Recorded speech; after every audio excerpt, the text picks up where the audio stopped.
Medok'tan Garcinia Gel 8'de sağlığı sunar.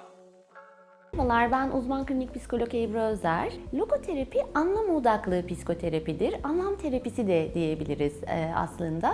Daha çok varoluşsal vakum ve varoluşsal boşlukla ilgilenir. Bu anlamda nevrozlardan bahsedebiliriz. Yani kitlesel nevroz dediğimiz depresyon, agresyon, bağımlılık, yani saldırganlık, bağımlılık ve depresif durumlarda bunların kökeninde aslında varoluşsal boşluk olduğunu ortaya koyar logoterapi. Ve buna dair kendine has yöntemleriyle anlam odaklı bir psikoterapi yürüttüğümüz bir ekoldür. Geleneksel psikoterapilerde insan biyopsikososyal bir varlıktır deriz. Aslında insan biyopsikososyal artı manevi, geistik yani ruhsal bir varlıktır. Logoterapi aslında felsefi literatürde olan geist kavramını, ruh kavramını yeniden psikoterapi literatürüne kazandırmıştır. Ve şöyle insana bakmaktadır. 3 boyutlu bir ontolojiyle yani insan resmi, dünya resmi olarak 3 boyutlu olarak bakmaktadır insana. Bu ne demek? Aslında insanın bir boyutunda, bir ayağında somatik yani bedensel bir varlık olduğunu, diğer bir boyutunda yani diğer bir ayağında psikolojik, psikik bir varlık olduğunu ve diğer bir boyutu da insanın aslında geistik, ruhsal yani manevi bir varlık olduğunu söyler ve insanın maneviyatının da psikoterapi literatürüne ve uygulamasına yeniden katılmasına ön ayak olmuştur logoterapi. Logoterapi 3 boyutlu ontolojiye dayanır dediğimiz gibi logoterapi bütüncül bir yaklaşımdır.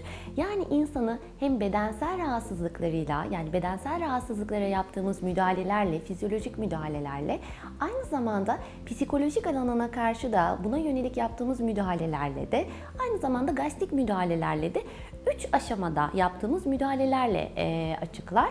Bedenimiz bozulabilir, hastalıklar içerisinde olabiliriz, fizyolojik ağır rahatsızlıklar geçirebiliriz, bizim psişemiz bozulabilir, yani psikolojimiz bozulabilir, mesela depresyona girebiliriz, kaygı bozukluklarına içinde olabiliriz ama hiçbir zaman ruhsal varlığımız, o manevi yönümüz bozulmaz ve her zaman oradan güç alarak hem manevi yönümüzün o kuvveleriyle psikolojik yönümüzü aydınlatabiliriz hem de bedensel rahatsızlıkların üstesinden gelebiliriz.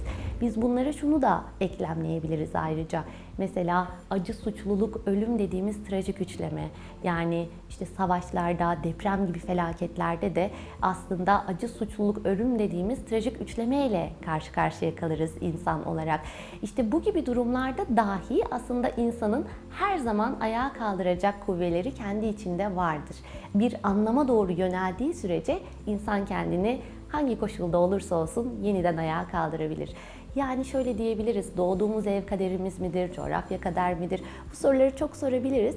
Evet, ebeveynlerimizi seçemiyoruz, belki doğduğumuz yeri seçemiyoruz ama yaşayacak olduğumuz yeri seçebiliriz ve kendimizi yeniden her ne olursa olsun yeniden inşa etmeyi, kendimizin mimarı olmayı başarabiliriz. İşte logoterapi bize bu gücü sunar, böyle bir gücümüz olduğunu gösterir. Medok'tan Garcinia Gel 8'de sağlığı sundu.